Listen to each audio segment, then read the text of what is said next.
what data defines an IRO? Yeah. Once you've identified, once you've come up with an IRO, you have to start defining it with data points, right? Like, Right. what's its type? Is it a negative impact? Is it a positive impact? Is it a Mm. risk? Is it an opportunity, right? What's the Yeah. description? Now, if we go back to our example about employee burnout from excessive overtime, here's some sample data, right? The Yeah. IRO type is that it's an impact, a negative impact, right? And then we've got the description. We've got a scope that implies, when you're defining it, you start asking yourself these questions, right? Does it apply to everybody? Yeah. Maybe not. Maybe the only employees that do overtime at all is your production staff and your logistics teams, Yeah. right?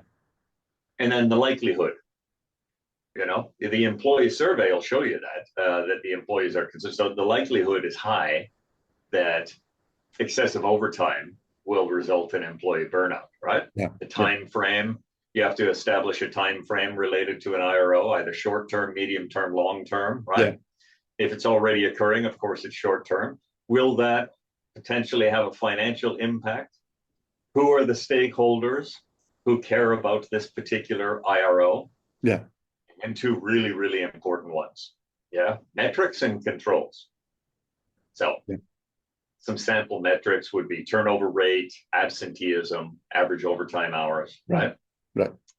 Controls that you could apply to it is implementing work hour monitoring, establishing more flexible scheduling.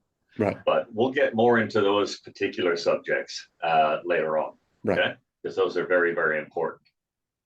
Key takeaways is that IROs must be clearly defined beyond just likelihood and financial impact, right? Right. You have to talk about the scope and the time frame and the stakeholders, et cetera, add depth to Yeah. that analysis, right? And they must be defined using quantifiable metrics and executable controls. Right. We'll get into a bit more detail of both those subjects.